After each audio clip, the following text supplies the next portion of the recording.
हमारे नित्य प्रतिदिन जो पथ का प्रदर्शन करना है, हमें आगे चलने की, चरैवेति चरैवेति, आगे चलते रहो आगे चलते रहो, ऐसी भावना प्रस्फुरित करने वाले भगवान श्री कृष्ण हैं और उनके वाक्य हैं। भगवान श्री कृष्ण जो हैं वो क्या हैं? वो योगेश्वरेश्वर हैं। मैं आपको भगवान श्री कृष्ण की अद्भुत लीलाएं सुनाने का प्रयास करूंगा जिसे संत जन गाते आए हैं। देखिए, योगेश्वरेश्वर श्री कृष्ण जो हैं वह वृंदावन में निवास करते हैं। पहले उन्होंने निवास किया है गोकुल में और उसके बाद निवास किया है वृंदावन में। वृंदावन में जो शरद ऋतु है उसमें भगवान ने गोपियों का चीर चुराया, गोपियों को अपनी वंशी पर नचाया और योगेश्वरेश्वर कहलाए। इसी प्रसंग को हम आगे बढ़ाते हैं। सुखदेव जी गंगा जी के किनारे बैठे हैं और कहते हैं, राजन परीक्षित, वर्षा ऋतु वृंदावन में आ गई है। गोचारण करते हुए गोपाल के सिर पर मेघमंडल छाया करते जाते हैं। वृंदावन की विशेषता क्या है? बोले, वृंदावन की विशेषता है सर्वकाल सुखावहम। वृंदावन हर ऋतु में, हर मौसम में सुखदाई है। 12 मास कभी भी वृंदावन चले जाओ, शायद ही कोई दिन होगा जब कोई पर्व ना हो, कोई उत्सव ना हो। 12 मास उत्सव चलते रहते हैं। लिखा है, ब्रज के संत कहते हैं, जग होरी ब्रज होरा है। यानी जग में तो केवल होली होती है, लेकिन ब्रज में होली के समय होली नहीं, होरा होता है। वर्षा ऋतु के बाद अब शरद ऋतु आई। शरद का सौंदर्य बड़ा ही अद्भुत है। वर्षा विगत शरद ऋतु आई। बरसात के बाद शरद ऋतु है। बरसात में क्या होता है? पानी गंदा हो जाता है और शरद के आते ही एकदम स्वच्छ व निर्मल सरोवर के कमल पुष्पित होने लगे, खिलने लगे। लिखा है, इत्थम शरद स्वच्छ जलम पद्माकर सुगंधिना न्यवशत वायुना वातम स गोपाल को अच्युता। वृंदावन में जलाशय स्वच्छ हो गए, कमल खिल गए, हरी भरी हरियाली सारे ब्रजमंडल में छा गई। हरे भरे उस दिव्य वातावरण के ऊपर माधव का मन इतना मुग्ध हुआ कि मुरली पर ऐसी प्यारी तान छेड़ी कि त्रैलोक्य उस तान से मोहित हो गया। भगवान जब तान छेड़ते हैं तो गोपियां घरों में बैठी अपना काम कर रही थी, पर जहां गोपियों के कान में गोविंद की वंशी की तान पड़ी कि वे समस्त भाव समस्त भान भूल गईं और सारी गोपियां गा उठी। गोपियों ने भगवान की वंशी सुनकर के जो गीत गाए, जो आनंद बताया, उसी का नाम वेणु गीत है। वेणु का वैशिष्ट्य ब्रजांगनाओं ने इस गीत में गाया है। भगवान की वेणु कैसे मोहित करती है ब्रज को, कैसे तीनों लोकों में आनंद फैला देती है, गोपियां अपनी भाषा में गाती हैं। वंशी बजाते हुए मुरलीधर माधव कैसे लग रहे हैं। देखिए, जिन गोपियों ने श्री कृष्ण के दर्शन किए हैं, आइए उन्हीं गोपियों की दृष्टि से दर्शन करें। वृंदावन की गोपियां कहती हैं, बरहा पीडम नटवर वपुः कर्णयोः कर्णिकारम बिभ्रद्वासः कनक कपिशम वैजयंतीं च मालाम् रंध्रान वेणुरधर सुधया पूरयन् गोपवृन्दैः वृंदारण्यम स्वपद रमणम प्राविशद गीत कीर्ति। वन में वंशी बज रही है। भगवान श्री कृष्ण गाय चराते हुए वन में वंशी बजा रहे हैं और घर में गोपियां सुन रही हैं, परंतु वंशी के सुरों में माधव के प्रति गोपियां इतनी तादाद में हो जाती हैं कि वंशी वाला गोपियों को सामने खड़े नजर आने लगता है। गोपियों ने उस वंशी वाले की झांकी अपने शब्दों में खींच दी है। वे कहती हैं, बरहा पीडम नटवर वपुः। बरह अर्थात मयूर, मोर के पंख का मुकुट बना लिया है। संस्कृत में पंख को क्या कहते हैं? पक्ष। वस्तुतः भगवान कैसे हैं? निष्पक्ष हैं, किसी का पक्ष नहीं लेते, सब उनके लिए बराबर हैं। क्या ब्राह्मण, क्या क्षत्रिय, क्या वैश्य, सब उनके लाडले हैं, प्यारे हैं। पर भगवान पक्ष धारण जो करते हैं, तो पक्ष धारण करके लोगों से कहना चाहते हैं कि सब भले ही मुझे निष्पक्ष कहें, पर क्या करूं, मैं भक्तों का पक्ष लिए बिना नहीं रह पाता। इस प्रसंग में मानो भगवान अपनी पक्षधरता स्वीकार करते हैं। व्रज के संत कहते हैं, जब तक प्रभु की कृपा ना हो तब तक मनुष्य इस योनि के चक्कर से छूट ही नहीं सकता, इस संसार के आवागमन से बच ही नहीं सकता। कितने ही यज्ञ कर लो, कितने ही हवन कर लो, कितना ही दान कर लो, कितना ही पुण्य कर लो, परंतु जब तक प्रभु के प्यारे नहीं बनोगे, जब तक प्रभु की शरण में नहीं जाओगे, प्रभु तुम्हें अपने पक्ष में जब तक नहीं लेंगे, तुम्हारा कल्याण नहीं होगा। इसीलिए भगवान पंख धारण करते हैं, यानी भगवान बताते हैं कि मैं पक्ष धरता हूं। रामायण में हनुमान जी महाराज से राम जी इसी बात को कहते हैं कि समदर्शी मोहि कह सब को, सेवक प्रिय अनन्य गति सो। राम जी हनुमान जी से कहते हैं, हनुमान मुझे सभी लोग समदर्शी कहते हैं। तो हनुमान जी बोले, तो क्या आप समदर्शी नहीं हैं? राम जी बोले, नहीं, समदर्शी भी हूं, परंतु क्या करूं, जब मुझे अपना शरणापन्न भक्त दिखाई पड़ता है तो मैं उसका पक्ष लिए बिना रह नहीं पाता। मुझे सेवक बहुत प्यारे हैं, और सेवकों में भी कौन सा? अनन्य गति, मेरे अतिरिक्त जिसकी दूसरी गति नहीं। अर्जुन ने गीता सुनने के बाद सारे संशय समाप्त हो जाने पर भगवान श्री कृष्ण से कहा कि शिष्यस्ते हम शाधिमाम त्वाम प्रपन्नम, मैं आपका शिष्य हूं और आपकी शरण ग्रहण करता हूं। वही श्री श्याम जी भागवत में कहते हैं, और वही श्री राम जी रामायण में कहते हैं कि मैं पक्ष लिए बिना नहीं रह पाता। क्यों? क्योंकि वह राजा हैं। राजा का कानून सख्त हो, पर जो बहुत ही उसके लाडले हों, उनके मामले में राजा भी थोड़े से ढीले पड़ जाते हैं। राम जी महाराज तो सर्वसमर्थ हैं, सारे संसार के मालिक हैं, जो चाहे सो करें, उन्हीं के बनाए हुए सब कानून हैं, जब चाहे कानून में संशोधन कर दें। भगवान खुलेआम कहते हैं, सेवक प्रिय अनन्य गति सोई, मुझे सेवक बहुत प्रिय हैं, इसलिए मैं उनका पक्ष लिए बिना रह नहीं पाता। अच्छा देखो, देवता असुरों से पीड़ित होकर भगवान को अवतार लेने की जब प्रार्थना करते हैं, जब देवता असुरों से हार जाते हैं, तो देवता असुरों से पीड़ित होकर भगवान को जब अवतार लेने की प्रार्थना करते हैं, तो अवतार हेतु प्रार्थना करते समय देवताओं ने भगवान को अपने पक्ष में मिलाने की पूरी कोशिश की है। अपने पक्ष में मिलाने के लिए देवता कहते हैं, भगवान से स्तुति करते हुए कि जय जय सुर नायक, जन सुखदायक, प्रणत पाल भगवंता। वे क्या कहते हैं? जय जय सुर नायक। तो जय जय सुर नायक कौन है? देवता ब्रह्मांड नायक नहीं कहते। जब उन पर विपत्ति आती है, असुरों से उन्हें बचना होता है, असुरों को हराना होता है, तो वे कहते हैं जय जय सुर नायक। क्योंकि यदि ब्रह्मांड नायक कहेंगे तो भगवान देवताओं के साथ साथ असुरों के भी नायक बन जाएंगे। अगर भगवान को हम ब्रह्मांड नायक कहते हैं तो भगवान के इस ब्रह्मांड में असुर भी आ जाते हैं। इसलिए देवता दिमाग लगा के कहते हैं कि जय जय सुर नायक। ब्रह्मांड में तो सब आ गए, और सभी के मालिक यदि बन गए तो फिर समदर्शी होने पर हमारा पक्ष नहीं लेंगे।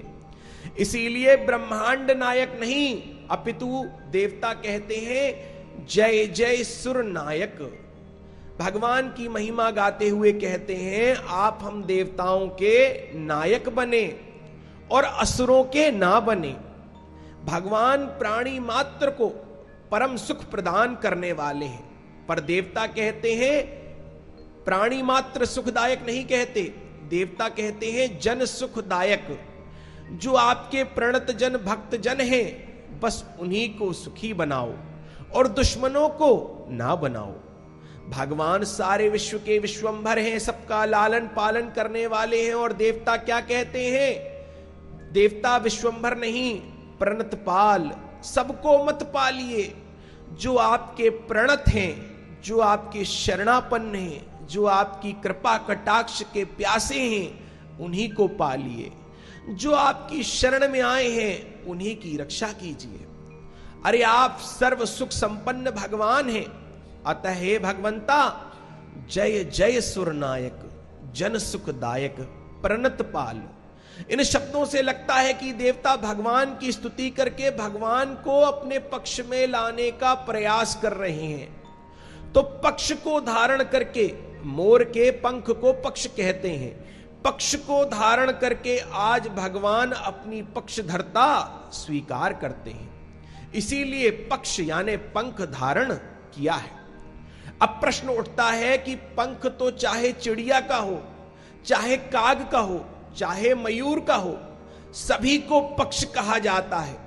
तो भगवान किसी और का पक्ष धारण क्यों नहीं करते? केवल मयूर का पंख ही क्यों धारण करते हैं? मोर में ऐसी क्या विशेषता है? तो भागवत के वक्ता कहते हैं, संत कहते हैं, वह इसलिए धारण करते हैं मोर पंख क्योंकि मयूर जो है, मोर जो है, वह परम योगी पक्षी माना गया है। आपने जानते हैं अन्य जीव जंतुओं की तरह मोर को कभी विषय भोग करते नहीं पाएंगे। हमारे वृंदावन में बड़े मोर हैं। मोर तो केवल प्रेम पुलकित होकर पंख फैलाकर नाचता है। उसी समय मयूरी उसके आगे पीछे घूमती है। जब नाचते नाचते मोर प्रेमोन्मत्त हो जाता है तो उसकी आंखों से अश्रुपात हो जाता है, तथा मयूरी उन्हीं अश्रु बिंदुओं का लपक कर पान कर लेती है और मयूरी गर्भवती हो जाती है। इसीलिए मोर क्या है? परम योगी पक्षी कहा जाता है। और कन्हैया कौन है? बोले हमारे कन्हैया योगी राज हैं, योगेश्वरेश्वर हैं। कृष्ण ईश्वर ईश्वरः, एक तो ईश्वर हैं, पर भगवान श्री कृष्ण ईश्वरों के भी ईश्वर हैं। इसलिए भगवान उसी मोरपंख को धारण करके बताना चाहते हैं कि मैं इस जगत में आऊंगा, रास विहार भी खूब करूंगा, चीर हरण भी करूंगा, गोपियों के बीच रमण भी करूंगा, पर मुझे कोई योगी ना समझना। मैं भी मोर के समान परम योगी हूं। यह संकेत करने के लिए भगवान ने मयूर पिच्छ धारण किया। भगवान श्री कृष्ण की लीलाएं जो हैं वो कौतुकमयी, आनंदमयी है। जब दुर्योधन आया और अर्जुन आया तो दुर्योधन जो है वो सिराने बैठ गए कृष्ण के, और अर्जुन जो है वो चरणों में बैठ गए। भगवान श्री कृष्ण ने कहा कि भैया हमने तो पहले अर्जुन को देखा है, दुर्योधन को नहीं। तो दुर्योधन बोला मैं पहले आया था। अर्जुन से पूछा गया क्या चाहिए है? अर्जुन ने कहा आप। दुर्योधन ने सेना मांगी। देखिए भगवान श्री कृष्ण के हाथ में कोई अस्त्र शस्त्र नहीं था, फिर भी 5 पांडव थे, एक नहीं मरा। और भगवान ने अपनी नारायणी सेना जिनको दे दी, जिनके साथ आधे भारत की सेना थी, उन 100 कौरवों में एक भी नहीं बचा। क्यों? क्योंकि योगेश्वरेश्वर श्री कृष्ण जिसके साथ खड़े हो जाएं, उसके काम पता नहीं चलता और बन जाते हैं। यह संकेत करने के लिए कि मैं योगेश्वरेश्वर हूं, मैं अपनी कृपा से ही जीव का कल्याण कर देता हूं, भगवान ने मोर पंख धारण किया। अब देखिए गोपियां कहती हैं बरहा पीडम नटवर वपुहु, तो भगवान का नटवर वपु है। नटेशु वरह नटवरः। नृत्य कला में जब नट बड़े निपुण होते हैं, आपने कभी देखा होगा कि नाचने में कभी नट लोग बांस गाड़कर तथा रस्सी बांधकर कलाबाजी दिखाते हैं, परंतु ऐसा कोई नट नहीं देखा होगा जो सर्प के फण पर नाचकर ठुमका मारे। इसलिए भगवान नटवर हैं। नटेशु वरह श्रेष्ठः, नटों में श्रेष्ठ अथवा नटवर वपु। देखिए, इस संसार में दो लोग बहुत सजते हैं। एक तो नट जो कलाबाजी दिखाता है, और दूसरा वर। नट जब अपना कौशल दिखाने आता है तो बड़ा छैल छबीला बनकर सज धज कर आता है, और दूसरा है वर। वर यानी दूल्हे राजा। पुरुष को जीवन में एक ही दिन सजने को मिलता है। भगवान का वपु और नट और वर दोनों से श्रेष्ठ है, परम चिन्मय स्वरूप है भगवान। अब गोपियां कहती हैं कर्णयोः कर्णिकारम। भगवान कैसे हैं, भगवान का सौंदर्य कैसा है? गोपियां कहती हैं दोनों कानों में कनेर के पुष्प हैं, पीले पीले कर्णिका के पुष्प हैं। विभ्रदवासः कनक कपिशम वैजयंतीम चमालाम। भगवान के श्याम वर्ण पर पीत पीतांबर परिधान जो है वह बिजली के समान चमक रहा है। वैजयंती माला कंठ में लहरा रही है, पीतांबर फहरा रहा है। भगवान कैसे हैं? बोले रंध्रान वेणु अधर सुधया पूरयन गोप वृंद। कन्हैया इस सुंदर गोप वेश में वंशी बजाते हुए वृंदावन में गायों को चराते हुए वृंदारण्य में प्रवेश कर रहे हैं। ग्वाले निरंतर उनकी कीर्ति का गान बखान करते हुए जा रहे हैं। अब देखिए, भगवान की जो वेणु है ना, उस वेणु का अर्थ क्या है? बाकी वेणु से, बाकी बांसुरियों से ये वेणु अलग क्यों है? भगवान के कान में कनेर के पुष्प है, पीतांबर है, भगवान के गले में वैजयंती माला है, वृंदावन में गायों के पीछे गायों की धूल चेहरे पर उड़ रही है और भगवान वृंदारण्य में प्रवेश पा रहे हैं। ग्वाले निरंतर उनकी कीर्ति का गान बखान करते जा रहे हैं। अब वेणु की बात, भगवान की वेणु कैसी है? बोले वह ब्रह्मानंदः इहि विषयानंदः तौअणु यस्मात् स वेणु। जिस वेणु के दिव्य स्वर को सुनकर ब्रह्मानंद और विषयानंद दोनों अणु की तरह तुच्छ हो जाएं, वही वेणु है। और ये वेणु केवली बांस की वंशी नहीं है, बाकी जो बांसुरी है वो बांस की बंसी है, लेकिन कन्हैया की बंसी कैसी है?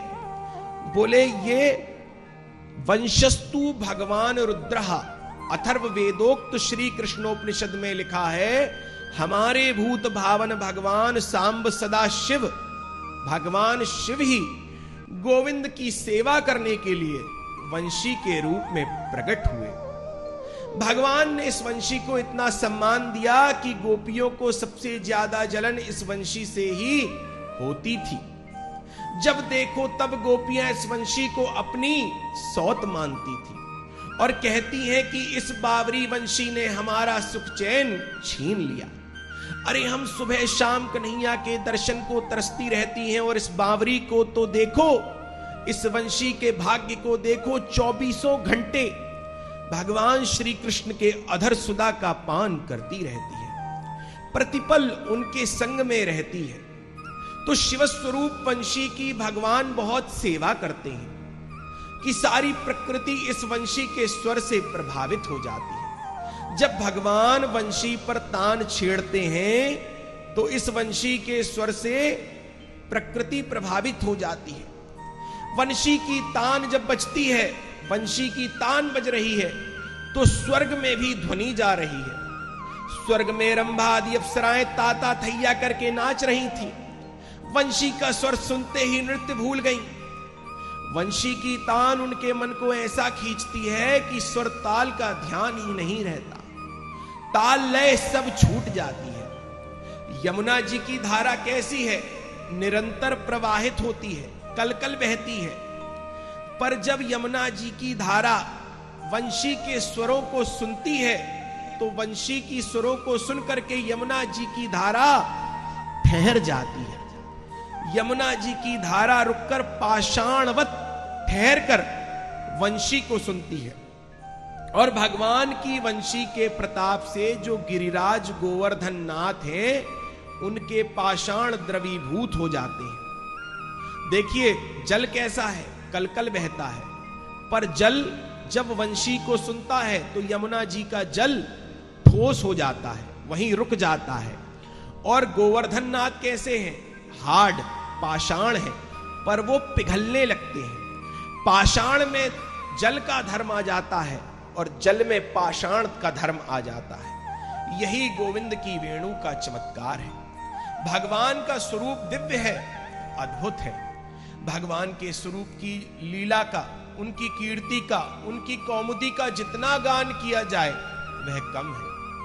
अब भगवान के दिव्य स्वरूप की झांकी जो इस भागवत में महाराज जी ने प्रस्तुत की है, उसे मैंने आपके सामने रखा। हमारे राजीव जी सुंदर सा भजन सुनाएंगे और उसके बाद भगवान की अन्य लीलाएं। बोले बांके बिहारी लाल की जय।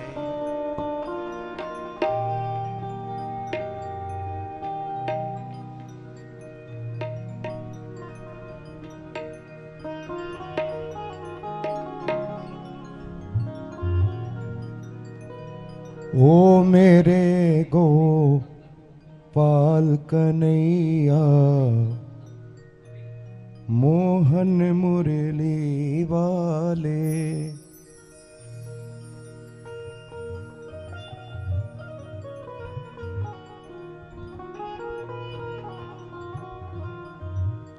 ओ मेरे गोपाल कन्हैया, मोहन मुरली वाले। ओ मेरे गोपाल कन्हैया, मोहन मुरली वाले। मोहन मुरली वाले, गोपाल कन्हैया। मोहन मुरली वाले, गोपाल मुरलिया वाले। ओ मेरे गोपाल कन्हैया, मोहन मुरली वाले। ओ मेरे गोपाल कन्हैया, मोहन मुरली वाले।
कहो कैसे तुम्हें मेरी जाऊं रसिया,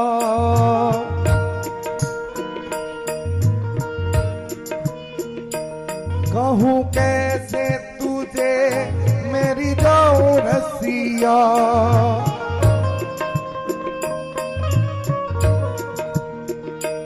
गुणवान नहीं धनवान नहीं,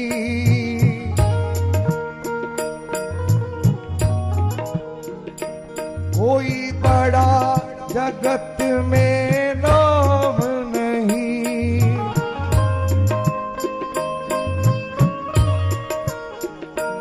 फिर कैसे तुझे अपनाऊं रसिया, फिर कैसे तुझे अपनाऊं रसिया। कहो कैसे तुझे मेरे जाऊं रसिया।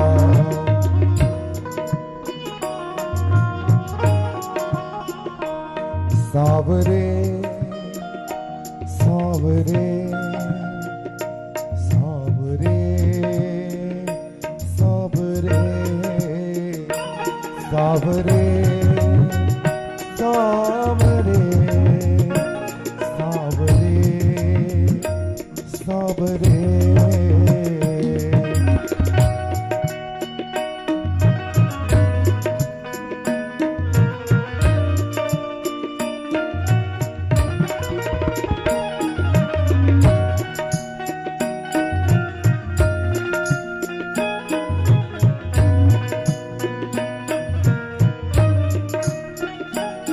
कोई जप तप संयम नियम नहीं,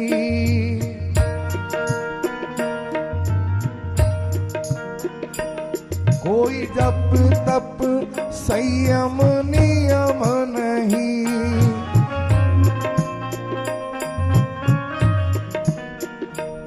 मेरा गोपियों जैसा प्रेम नहीं, मेरा गोपियों जैसा प्रेम नहीं,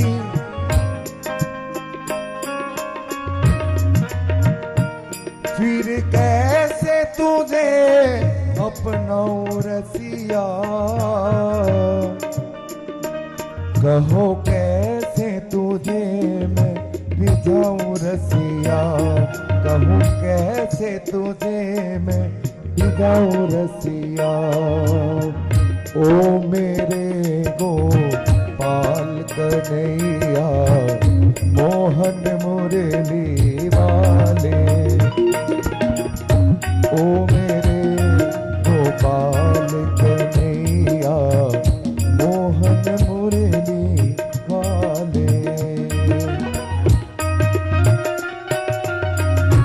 ताली लगा के ताली की सेवा करते हुए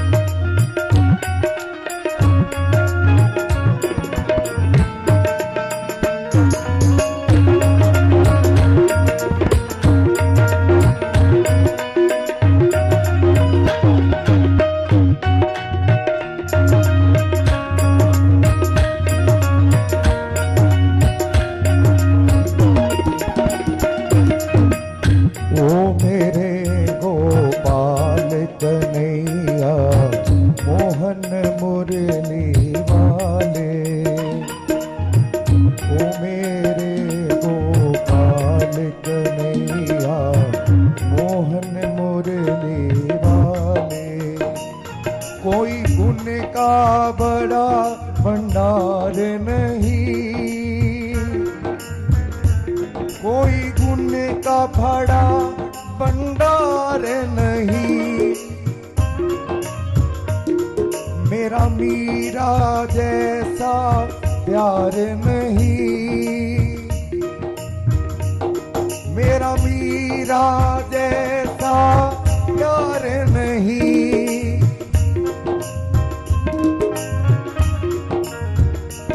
फिर कैसे तुझे मैं अपनाऊं रसिया, कहो कैसे तुझे अपनाऊं रसिया, कहूँ कैसे तुझे मैं रिझाऊं रसिया। ओ मेरे गोपाल कन्हैया मोहन मुरली वाले, ओ मेरे गोपाल कन्हैया मोहन मुरली वाले, मोहन मुरली वाले, गोपाल मुरलिया वाले, मोहन मुरली वाले, गोपाल मुरलिया वाले। ओ मेरे गोपाल कन्हैया मोहन मुरली वाले, ओ मेरे गोपाल कन्हैया मोहन मुरली वाले, मोहन मुरली वाले, गोपाल मुरलिया वाले। बोले व्यासी महाराज की। वर्षा विगत शरद ऋतु आई, और शरद के बाद अब हेमंत ऋतु आई। 11 वर्ष 2 महीने और 26 दिन भगवान श्री कृष्ण गोकुल और वृंदावन में रह करके लीलाएं करते हैं। शरद के बाद हेमंत ऋतु आई। हेमंत ऋतु के प्रथम मास अर्थात मार्ग शीर्ष में गोपियों ने ब्रह्म मुहूर्त में जाग करके कात्यायनी मां की पूजा प्रारंभ कर दी। वृक्ष की छोटी छोटी कन्याएं मिलकर सुबह 4 बजे यमुना जी में नहाने आ जाती हैं और नहा धोकर कात्यायनी मां की पूजा किया करती हैं। पूजा करके वे ये मंत्र जपती हैं। वे कहती हैं कि कात्यायनी महामाये महायोगिन्यधीश्वरी नंद गोप सुतम देवी पतिम में कुरुते नमः। इस मंत्र के द्वारा मां कात्यायनी से बारंबार यही प्रार्थना करती हैं कि श्री कृष्ण पतिम में कुरुते नमः, हमें पति रूप में प्राप्त हो। पर इनमें कमी है, चूंकि 4 बजे यमुना जी में नहाती हैं, इसलिए सभी वस्त्र त्याग कर निर्वस्त्र होकर स्नान करती थी। तो भगवान को लगा ये अनुचित हो रहा है। निर्वस्त्र होकर किसी नदी जलाशय में स्नान करने से जल के देवता वरुण का अनादर होता है, अपमान होता है। इसलिए भगवान ने अब चीर हरण लीला की। एक दिन भगवान गोपियों के पीछे पीछे चले गए। ज्यों ही वस्त्र त्याग करके गोपियां यमुना जी में प्रविष्ट हुई कि भगवान सबके वस्त्र लेकर कदम्ब पर चढ़ गए। आज भी आपको वृंदावन में कदम्ब का वृक्ष मिलेगा। नहाने के बाद जब कपड़े देखे तो सब गायब। गोपियां बोलती हैं, अरे राम राम, कहां गए? एक गोपी बोली, मुझे लगता है बंदर ले गया। ऊपर झांका, ऊपर झांकने लगी, वृक्ष पर देखा तो वानर तो कोई नहीं दिखा, पर वानराधीश बैठे हुए दिखे। अरे ये कन्हैया की करतूत है। गोपियां सब समझ गई और हाथ जोड़ करके कृष्ण से कहती हैं, श्याम सुंदर ते दास्या करवाम तवोदितम देहि वासांसि धर्मज्ञ नोचे द्राग्ये ब्रुवामहे। हे घनश्याम, हे प्रभु, हम आप सबकी दासी, हम सब आपकी दासी हैं। अरे आप इतने बड़े धर्मात्मा हो, फिर भी ऐसा व्यवहार करते हो। हमारे वस्त्र तुरंत वापस करो। ज्यादा तंग करोगे तो बाबा से शिकायत करेंगे, तुम्हारी खबर लेंगे। भगवान बोले, एक तरफ हमारी दासी बन रही हो और दूसरी ओर बाबा की धौंस दे रही हो। अरे एक बात करो, तुम्हें राजा से शिकायत करनी है, जाओ राजा से शिकायत कराओ, जो होगी सो देखी जाएगी। गोपियां आपस में बोली, अरे बाबा से शिकायत करने जाएंगी कैसे? आपस में सब विचार करने लगी। सब विचार के बोली, कन्हैया नहीं, हमें कोई शिकायत नहीं करनी, तुम कृपा करके हमारे वस्त्र लौटा दो। भगवान बोले, स्वयं आकर ले लो। गोपियों ने कहा कि इस अवस्था में स्वयं आकर वस्त्र कैसे ले ले? भगवान ने कहा, क्यों, क्या हो गया? जैसे गई थी वैसे आ जाओ। गोपियों ने कहा था, उस समय आप नहीं थे, अब आप खड़े हो तो हम बाहर कैसे निकले? भगवान बोले, यही तो जीव का भ्रम है, यही तुम सब का भ्रम है। अरे मैं तो पहले भी था और अब भी हूं। ऐसी कौन सी जगह नहीं है जहां मेरी सत्ता नहीं है? ये बोध होते ही गोपियां तुरंत पुलकित होकर बाहर आईं और भगवान ने उनके वस्त्र लौटा दिए। वस्त्र लौटाकर भगवान गोपियों से बोले, हम तुम्हारी आराधना, तुम्हारी पूजा का हेतु जानते हैं, चिंता ना करना। आगामी शरद पूर्णिमा में तुम्हारे समस्त हेतु हम अवश्य पूर्ण करेंगे। इसी का नाम चीर हरण लीला है। जीवात्मा और परमात्मा के बीच में जो माया का आवरण है, जब तक वह आवरण स्वरूप चीर उतरेगा नहीं, तब तक जीव को भगवान के वास्तविक स्वरूप का बोध नहीं होगा। और जब तक बोध नहीं होगा, तब तक महारास में प्रवेश नहीं होगा। इसीलिए महारास से पहले भगवान ने चीर हरण की लीला की, इसके बाद महारास में प्रवेश दिया। अब एक दिन दीपावली का समय आया। यशोदा मैया ने पकवान बनाए। भगवान श्री कृष्ण बोले, मैया मैं भी खाऊंगा। तो यशोदा मैया कहती है, कन्हैया सबसे पहले जय जय को भोग लगेगी, बाके बाद तेरे को मिलेगा। अब श्री कृष्ण तो नंद बाबा के पास गए, बोले हमसे भी बड़ा कोई जय जय है क्या? तो नंद बाबा ने बताया कि हे कन्हैया, जो इंद्र है ना वो सभी देवताओं का मुखिया है। हम जो खेती करते हैं वो जल पर आधारित है और जल बरसाता है इंद्र, उस वर्षा से ही हमारी फसल होती है। अगर हम उसकी पूजा नहीं करेंगे तो वो जल नहीं बरसाएगा। तब यहां भगवान श्री कृष्ण ने एक उपदेश दिया जिसे मानव मात्र के लिए आप बड़ा पॉजिटिव जानिए। भगवान श्री कृष्ण नंद बाबा से कहते हैं कि कर्मणा जायते जंतुः कर्मणैव विलीयते, सुखम दुखम भयम क्षेमम कर्मणैवाभिपद्यते। जीव मात्र जो है वो अपने कर्म का फल भोग रहा है। भगवान किसी को बड़ा नहीं बनाते, भगवान किसी को छोटा नहीं बनाते, भगवान किसी को रोगी नहीं बनाते, भगवान किसी को निरोगी नहीं बनाते। कर्मणा जायते जंतु, मनुष्य अपने किए हुए कर्मों को ही फल के रूप में पाता है। गुरु नानक देव जी ने भी कहा है, जिन खोजा तिन पाइया गहरे पानी बैठ। रामचरितमानस में तुलसी बाबा भी कहते हैं कि जो जस करहीं सो तस फल चाखा। कोई किसी का पुण्य नहीं ले सकता, हर व्यक्ति अपने कर्म को भोगता है। देखिए भगवान श्री कृष्ण जो है ना, वही एक ऐसे भगवान है 24 अवतारों में जिन्होंने डंके की चोट पे कहा है कि मैं योगेश्वरेश्वर हूं, मैं 100% भगवान हूं।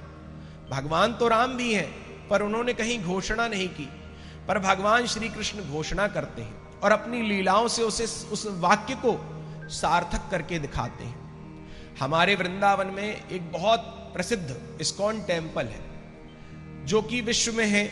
आपके चंडीगढ़ पंचकूला में भी उसकी कई शाखाएं होंगी। जब हम उनके पास जाते हैं, इस्कॉन टेम्पल वालों के पास, तो उनका जो समर्पण है वो देख करके पता चलता है कि ईश्वर की सत्ता का जब तक बोध नहीं होता तब तक मनुष्य को परम फल की प्राप्ति नहीं होती। इस्कॉन टेम्पल में एक बार हमने पूछा कि आपके यहाँ चाय वगैरह नहीं चलती, क्या बात है? तो वो कहते हैं हमारे कन्हैया के होंठ जो हैं वो उनका भोग नहीं लगा सकते। तो कन्हैया के प्रति इतना समर्पण है कि जो कन्हैया खाएगा वही हम खाएंगे, जो कन्हैया पिएगा, जिसका भोग लग सकता है हम वही करेंगे। हमारे भारतवर्ष में भी अब धीरे धीरे लोगों का अध्यात्म के प्रति रुझान बढ़ रहा है और जैसे जैसे श्री कृष्ण की लीलाएं और अध्यात्म की शिक्षा हमारे अंदर घुसेगी, हमारे अंदर प्रवेश करेगी, हमारी तन मन बुद्धि सब कुछ पवित्र हो जाएगा और हर व्यक्ति शुद्ध बुद्ध हो जाएगा। भगवान श्री कृष्ण की लीलाएं सुनने से ही जीव को ईश्वर की सत्ता का बोध हो सकता है। भगवान श्री कृष्ण ने नंद बाबा से कहा कि आप इंद्र की पूजा ना करो, तो नंद बाबा कहते हैं क्या करें? तो वे कहते हैं गोविप्रानल पर्वतान, हमारी जो गाय है ना, जो हमें दूध देती है, ये जो ब्राह्मण हमारे साथ रहते हैं, और ये गिरिराज पर्वत जो है इसकी पूजा करो। तो भगवान श्री कृष्ण ने नंद बाबा को बताया कि गिरिराज की पूजा करनी चाहिए। नंद बाबा ने भी कहा ठीक है कन्हैया, अगर तू कह रहा है तो वैसा ही कर लेते हैं। 56 भोग लगाया गया। भगवान श्री कृष्ण ब्रजवासियों को गोवर्धन के पास ले गए। एक रूप से ब्रजवासियों के बीच में खड़े हैं और दूसरे रूप से चतुर्भुज बना करके गोवर्धन के ऊपर खड़े हो गए। यशोदा मैया कहती है कन्हैया तेरा जो ये गोवर्धन नाथ है ये तो तेरे जैसा दिखता है। कन्हैया बड़े प्यार से मीठी भाषा में बोलते हैं मैया मैं और गोवर्धन नाथ एक ही गाय को दूध पियो करें, इसीलिए एक जैसे दिखते हैं। भगवान श्री कृष्ण ने व्रजवासियों से गोवर्धन नाथ की पूजा करवाई और फिर 7 कोस की परिक्रमा करवाई। इंद्र ने अपने सैनिकों को भेजा, अपने मंत्रियों को भेजा कि जाओ देख कर आओ व्रज में इस बार मेरी पूजा हुई कि नहीं, वहां से कुछ भेंट आई कि नहीं। जब मंत्रियों ने सैनिकों ने व्रज में प्रवेश किया तो देखा हर तरफ गोवर्धन नाथ की जय जयकार हो रही है। सैनिकों ने और मंत्रियों ने जाके इंद्र को बताया कि आपकी पूजा वहां बंद हो चुकी है।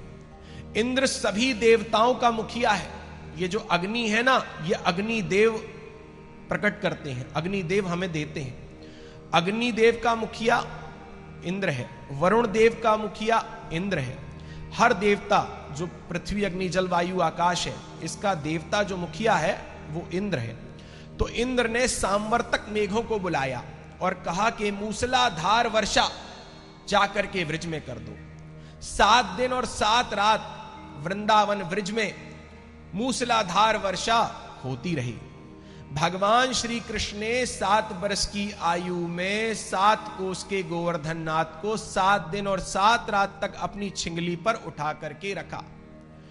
इस प्रकार से जब 7 दिन में सांवर्तक मेघ पूर्ण रूप से वर्षा करके थक गए, तब भगवान श्री कृष्ण ने, जब जल सूख गया तो गोवर्धन नाथ को, जैसे एक बच्चा किसी पुष्प को उखाड़ ले और फिर वहीं रख दे, ऐसे ही भगवान श्री कृष्ण ने गोवर्धन नाथ को 7 दिन 7 रात तक 7 वर्ष की आयु में 7 कोस के गोवर्धन को अपनी छिंगली पर उठा कर रखा, और जब वर्षा बंद हो गई तो उसे यथावत स्थान पर रख दिया।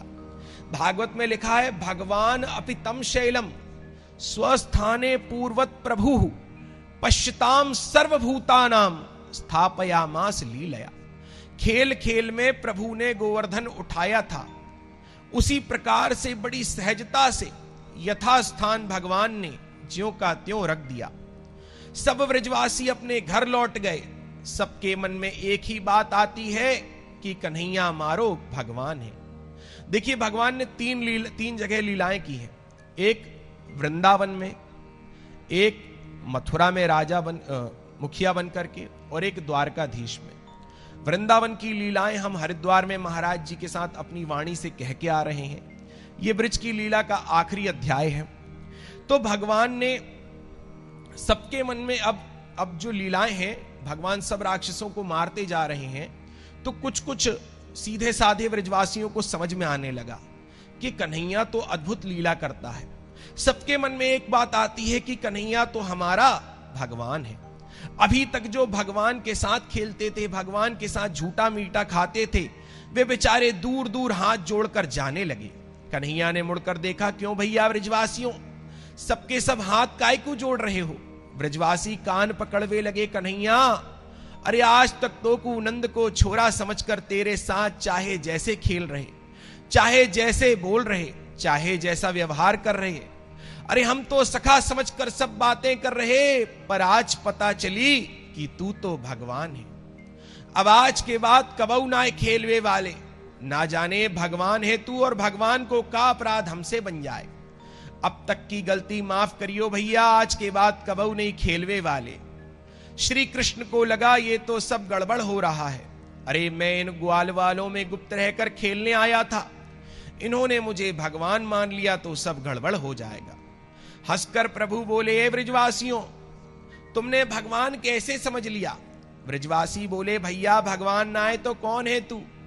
अरे पैदा होने की देर ना भई कि पूतना मार डारी। हमने सोची ऐसे ही लेके भाग रही होगी, ठोकर खा के मर गई।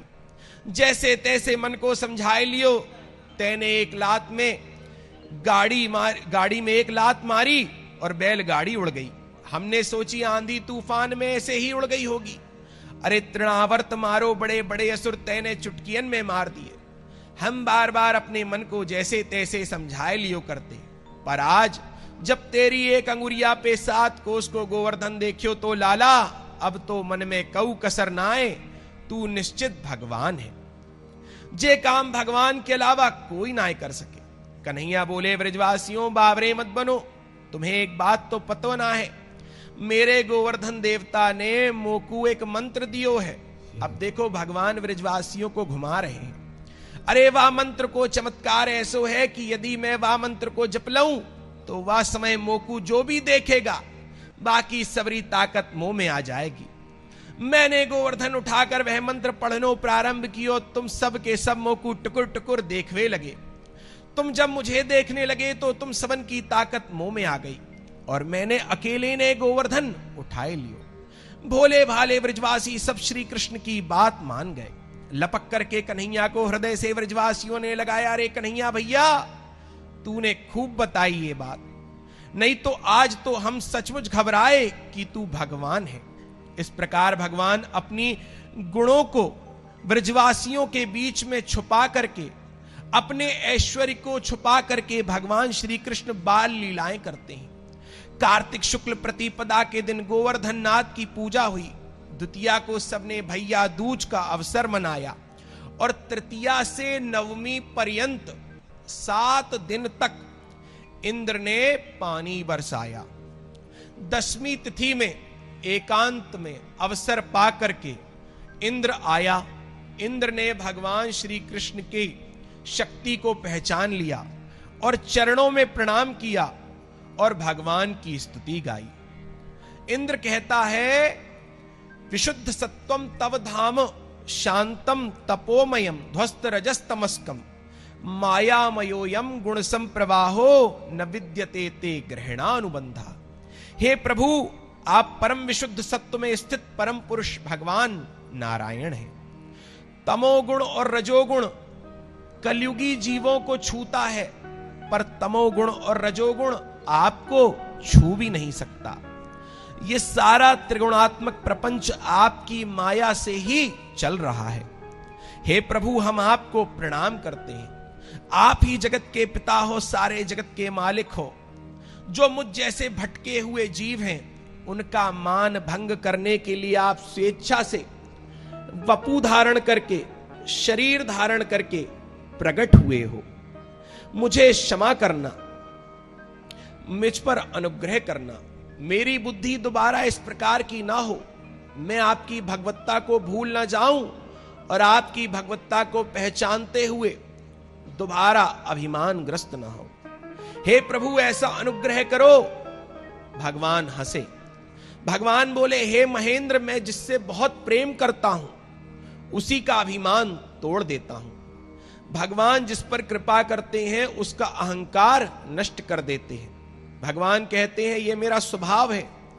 जो अभिमान से ग्रसित होकर मुझ परमेश्वर के प्रभाव को पहचानते नहीं हैं, उनके अभिमान को तोड़कर उन्हें शुद्ध मार्ग दिखाने के लिए ही मैं क्रोध में भी उन पर कृपा करता हूं। मम ऐश्वर्य श्रीमदांधो दंड पाणिम न पश्यति तम भ्रंशयामि संपद्भ्यो यस्य चेच्छाम्य अनुग्रहम।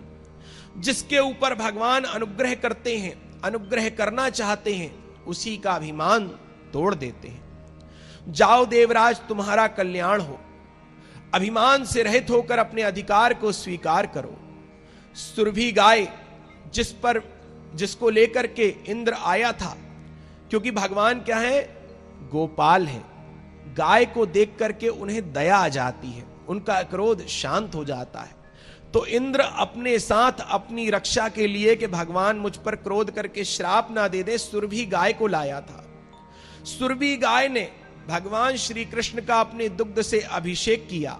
दुग्धाभिषेक करके भगवान की सुंदर मधुर स्तुति करी और कहा, प्रभु, हम गायों के नाथ तो आप ही हैं। इंद्र ने और गौ माता कामधेनु ने आज भगवान को एक नया नाम दिया। आज भगवान ने इस लीला को करके गोविंद नाम स्वीकार किया।